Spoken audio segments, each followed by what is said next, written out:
Ranger. Look at this lovely weather today, once again. Look at this too. That's interesting, huh? It actually looks like there's like solidified, I don't know if the stack turned into liquid steel or what happened there, but there's some solidified something. I don't think it's ice. The housing is bent. The brakes are all out of whack and they need to be done. And this is the way the wheel came off. Isn't that interesting?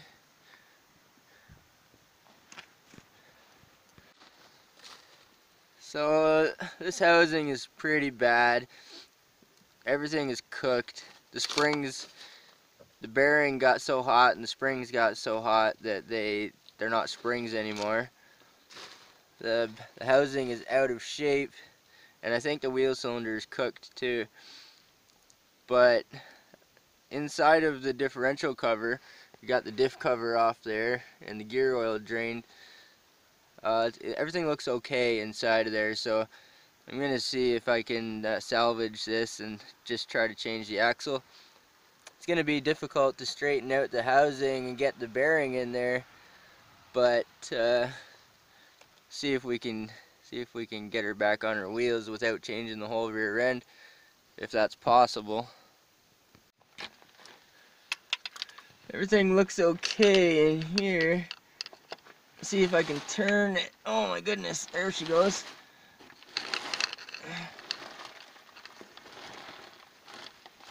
Oh.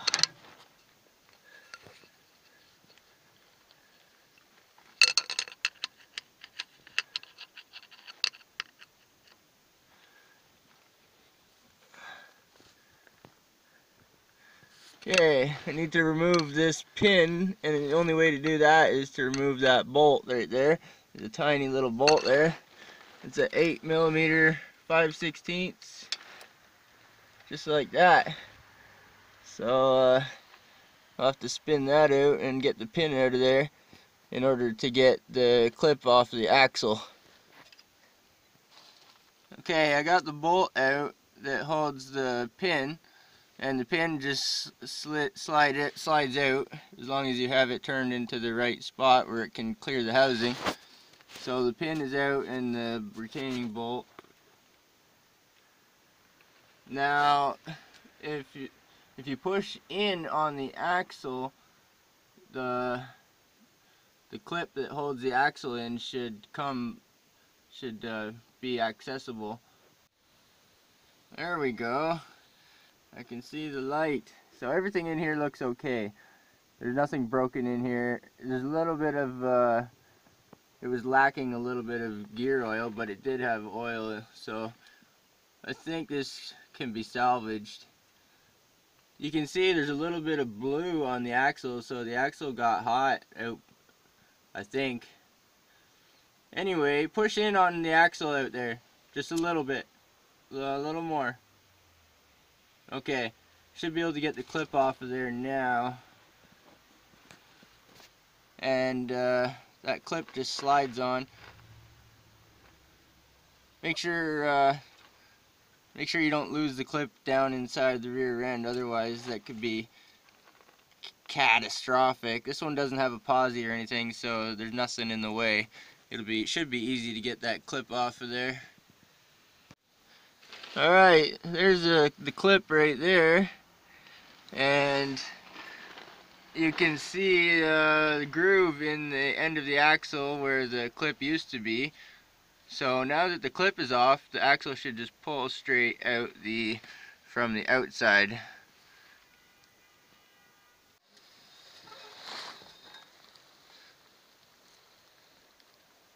Right on. Not too bad. Ooh, yuck. Well, somehow I managed to straighten it out enough to get the new bearing pressed in nice and tight and the new axle seal in there. So it's not perfect, but it's straight enough to do the job and hold the bearing in there. and had to take off the wheel cylinder, the brake cylinder, to straighten out this housing here. And the old one was cooked anyway, so putting on new parts, new brakes, new brake cylinder, new springs, new shoes, and a used axle. Oh my goodness, that's quite the shaft you got there. So we got this big, long, hard, solid shaft. This is a junkyard shaft from the junkyard, but it seems to be a lot better than the old one. And the splines are good. The axle bearing race is good. It's a little bit dark and dirty, but it's good. And yeah, apparently the axles are different lengths on the Ford Ranger. I found that out when I built the junk buggy. So it has to be the driver's side. And we're going to put this junkyard axle into that hole in the housing, into the new bearing and the new axle seal, and put her back together. Oh my goodness. It's kind of hard to believe, but it's actually coming together. And the axle is in, and the pin that holds the axle and holds the axle clip is in. And now we're just cleaning up the cover and the mating surfaces to seal up the differential cover. And we'll have to fill her up with some gear oil and put the brakes back on. Well, I figured this side would be like just as bad as the other side with the brake shoes. This side is not as bad, not nearly as bad. There's still some life on the pads, but there's some rubbing going on here because the springs that hold the shoes on, well, this one's like missing. There is no spring there. But got a new spring kit right here. Luckily.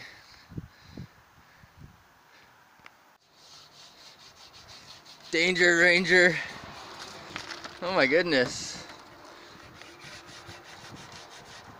It did not look anything like this last time we saw this truck. Last time we worked on this truck. That's awesome as frig. Look at the old hardware too. It was just completely shot.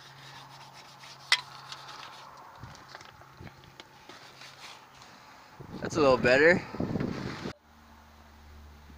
Try the drum on there.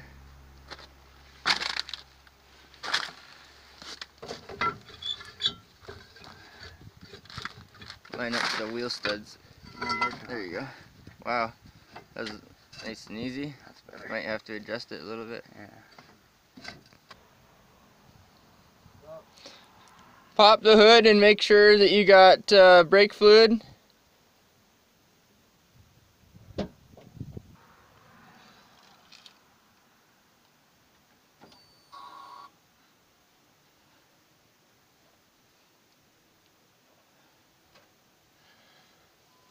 Okay.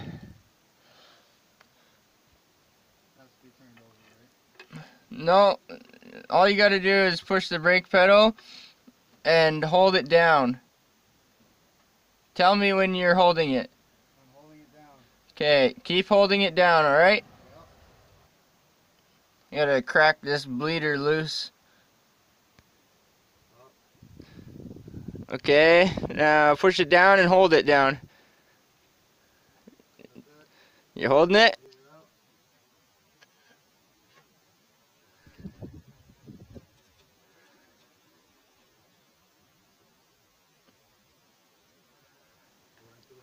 Yeah, just keep holding it down.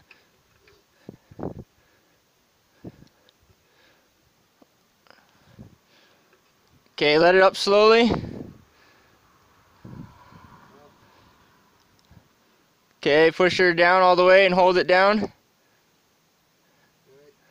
Keep pushing it and keep holding it.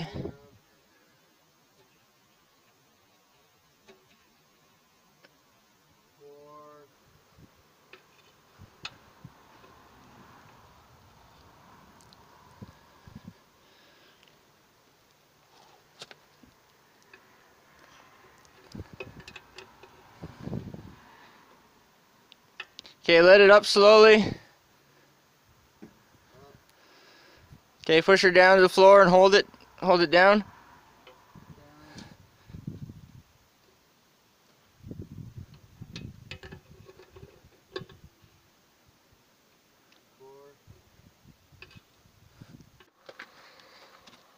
So the bleeder screw on the back, if you put a hose on it, or I like to use a clear nylon hose, you can capture the fluid because it just fits right on there on that nipple, just like that.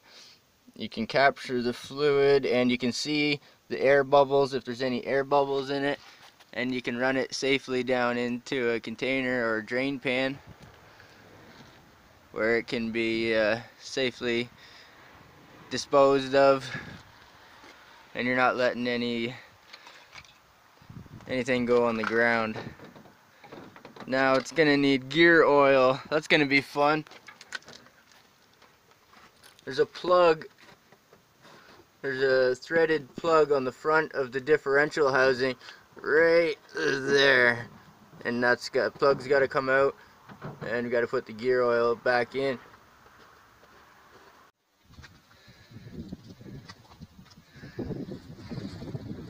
That's a little bit better. Brakes are bled, gear oil is in, new pads, new axle, well, junkyard new axle, used axle.